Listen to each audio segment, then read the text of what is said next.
जय हो। ओम नमो नारायणा।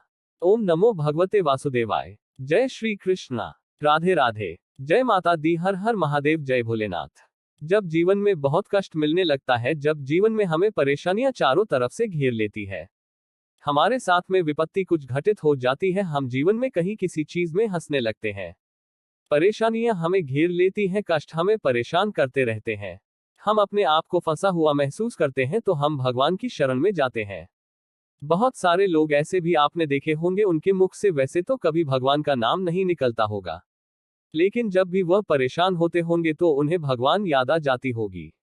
लेकिन जो भक्ति करते हैं, जो भगवान से जुड़े रहते हैं, जो अपने इष्ट देव की सेवा करते हैं, उन्हें हमेशा अपने प्रभु का ख्याल रहता है, हमेशा अपने इस जीव का ख्याल रहता है। तो ऐसे में जब कभी भी आप किसी परेशानी से घिर जाते हैं, की समस्याओं से घिर जाते हैं, तो आप भगवान से भी अपने कष्टों का निवारण जानना चाहते हैं, आप अपने परेशानियों का हल जानना चाहते हैं, समस्याओं से निकलने का रास्ता जानना चाहते हैं, तो आप भगवान से भी प्रार्थना करते हैं कि हे प्रभु हमें कष्टों से बचाए।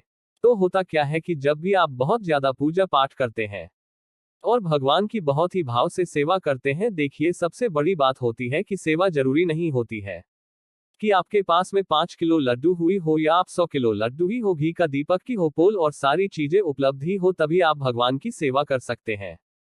ऐसा नहीं होता है, आप भगवान को सब कुछ मानसिक रूप से भी अर्पण कर सकते हैं। अगर आप सक्षम नहीं है, अगर आपके पास में कुछ सक्षम नहीं है या आप कोई व्यवस्था नहीं कर सकते हैं, तो आप मानसिक रूप से भी उन्हें अर्पण कर सकते हैं कि हे प्रभु हमने आपको भोग अर्पित किया है, प्रभु हमने आपको पुष्प अर्पित किए हैं, प्रभु हमने आपको दीपक शुरू किया। तो क्या होता है कि जब हम जप करते हैं, भगवान का ध्यान करते हैं, भगवान की पूजा करते हैं और भगवान से प्रार्थना करते हैं कि हे प्रभु मेरे कार्यों का निवारण करिए, मैं बहुत ज्यादा परेशानियों में फंसा हूं, मुझे रास्ता दिखाए। तो ऐसे में देखा होगा आप बहुत ज्यादा भावुक हो जाते हैं। कभी कभी आप अपने कष्टों की परेशानियों को बिना बताए ही भगवान को देखते देखते भावुक हो जाते हैं, आपके आंखों से आंसू निकलने शुरू हो जाते हैं। कभी कभी तो एक क्षण ऐसा भी आता है कि आपका जी करता है कि भगवान के सामने रोज है, लेकिन कहीं ना कहीं परिवार या आसपास लोगों की मौजूदगी के कारण अपने भाव को इतना ज्यादा व्यक्त नहीं कर पाते। लेकिन जहां आप देखते हैं कि आपको कोई नहीं देख रहा, आप अकेले हैं, तो भगवान के सामने रो भी देते हैं। भगवान के सामने आपकी भावुकता इतनी ज्यादा हो जाती है कि आपके आंखों से आंसू रोक नहीं पाते। यह कहीं ना कहीं भगवान से जुड़ाव को दिखाता है। और सबसे बड़ी बात यह होती है कि अगर इस तरह की आपके साथ में घटित होता है, तो यह निश्चित मान लीजिए कि भगवान की कोई ना कोई शक्ति, भगवान का कोई ना कोई आशीर्वाद और भगवान स्वयं ही वहां पर उपस्थित हो। यह भी कोई अतिशयोक्ति नहीं होगी, क्योंकि जब आप भावुक होते हैं, जब आपके आंखों से आंसू निकलने लगते हैं, तो आप यह समझ जाओगे कि आपकी जीवात्मा को जुड़ाव आपके इष्ट देव से होने लगा है या हो गया है। तभी इंसान भावुक होता है और भगवान के सामने अपनी मनोकामना उस समय और परेशानी खत्म हो जाती है। कभी भी भगवान से यह मत कहिए कि हमें रुपया दे दो, पैसा दे दो, यह दे दो, वह दे। तो आप उनसे खाली रास्ता मांगेंगे, आप उनसे यह है प्रभु मुझे रास्ता दिखा दो, प्रभु मुझे समस्या से निकलने का रास्ता दिखा दो। समस्याएं अपने आप ही खत्म होना शुरू हो जाएंगे जब आप उसे रास्ता मांग लेंगे। यह आपको रास्ता दिखाएंगे कि कैसे समस्याओं से निकलना है। देखिए जीवन में ऐसा कभी हो नहीं सकता आपके जीवन में समस्याएं आए ना, सभी के जीवन में समस्याएं आती हैं, सभी के जीवन में परेशानियां आती हैं और सभी इन समस्याओं परेशानियों से गुजर के ही अपनी जिंदगी को करते निकालते हैं। लेकिन जो भगवान की सेवा करते, भगवान के शरण में रहते हैं, मंत्र जपते हैं, ध्यान करते हैं भगवान का, उनको भगवान आशीर्वाद देते हैं और आशीर्वाद स्वरूप उनकी परेशानियों को हर लेते हैं, उनके कष्टों का निवारण कर देते हैं, उनकी समस्याओं का समाधान कर देते हैं।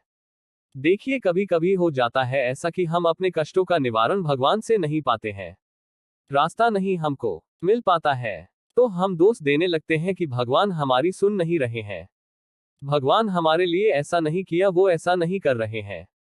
देखिए ऐसा नहीं होता है कि आज आपने भगवान से प्रार्थना की, उसका लाभ की मनोकामना पूर्ण होगी। ऐसा नहीं होता है। जब भी आप भगवान से प्रार्थना करते हैं, तो योग बनना शुरू होते हैं, योग बनते हैं, तब धीरे धीरे करके जीवन में कुछ आपको प्राप्त होना शुरू होता है। आजकल पूजा फिजिकल कुछ बिगड़ गया, परसों कुछ बिगड़ गया, तो हर चीज का दोष पूजा पाठ से जोड़कर मत देखिए। हर चीज का फल पूजा पाठ से जोड़कर नहीं देखा जाता है। कोई भी घटना होने के लिए कुछ ना कुछ चमत्कार आपके जीवन में एकदम से घटित हो जाएगा। ऐसा मत सोचिए, जब कुछ होने वाला होता है तो जीवन में धीरे धीरे करके सारी परेशानियां दूर होती हैं। आप सोचिए, जब एक बच्चे का जन्म होता है तो उसके लिए भी 9 महीने लगते हैं। अगर आपने भगवान से मांगा कि हे भगवान मुझे संतान चाहिए, मुझे संतान दे दो, तो संतान अगले दिन तो नहीं आ जाएगी। संतान के लिए आपको प्रयास करना पड़ेगा। संतान आपके पास में आएगी भी, लेकिन उसके लिए भी समय लगेगा।